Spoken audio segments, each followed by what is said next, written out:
Hello, welcome to the Tower of David, welcome to Jerusalem, and today we're on a time travel back to 2,000 years ago when the city of Jerusalem was celebrating its most festive days in the Second Temple period.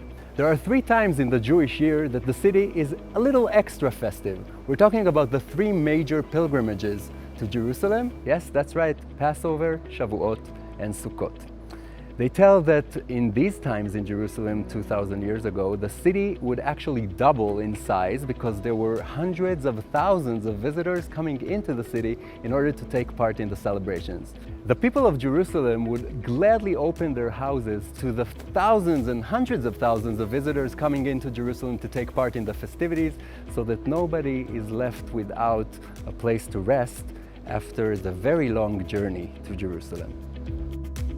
We are now standing on top of the Fatzael Tower, one of the 3 towers that decorated King Herod's magnificent palace here in Jerusalem. You can't talk about the Second Temple period in Jerusalem without talking about the builder king, King Herod.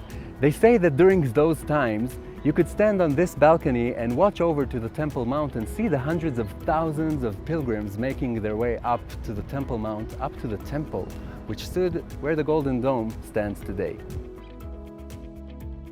We are now standing down below the Fatzael Tower. Just check out these gigantic stones from which the tower is constructed of. See how large they are, how the chiseling is very fine.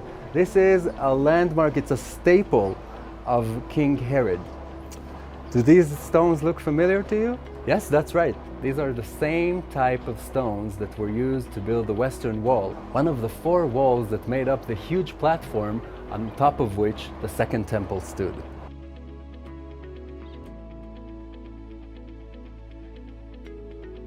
In addition to the Fatzael Tower, King Herod left us a few more souvenirs around the citadel. Let's go check them out.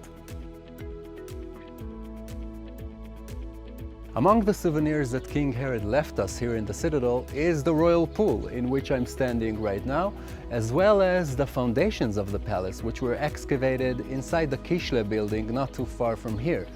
The excavations discovered that the foundations were so massive that the researchers estimate that the palace stretched far and wide over a platform that was 350 meters long and 150 meters wide. A structure that was along the same lines as Herod's big construction projects, such as the Northern Palace in Masada, Herodian, Caesarea Port, or of course the Temple Mount and the Second Temple. All major construction pieces that prove that nature itself will bow down to the will of the king. I'm standing by the Fatzael Tower from King Herod's time, and this tower actually takes us back to this monumental character of King Herod. But there are also small findings that take us to the everyday person. People who came here to Jerusalem 2,000 years ago, the small findings bring us to the individual. So I have in my hand this coin from 2,000 years ago that was found here in the citadel. They found a box during the conservation process. They found a box that was left here with things that were found in the tower in the 1980s dig that took place here. One of the findings was this ancient coin, which has on one side the character of the major god from Phoenician culture.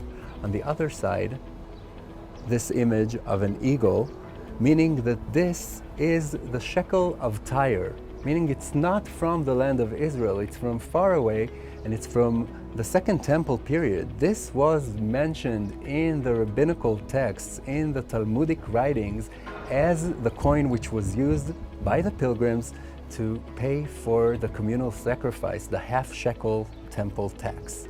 This is a token from the past that was found in our times here, which really reminds us of where we come from. This coin is a very rare coin which was found, even though it's told in the Talmudic writings that this was the coin that was used to pay the tax of the temple. Not many of these were found, so this is a very special find that we came across as a surprise during the works of the conservation. It's exciting to think that maybe this very coin was passed on between the hands of those pilgrims who came here to Jerusalem 2,000 years ago. It's even more exciting to think that it also passed from one time period to the next and was found here in the Tower of David Museum, which tells the story, the history of Jerusalem of over 4,000 years. This is a wonderful meeting point between Jerusalem of the past and Jerusalem of today.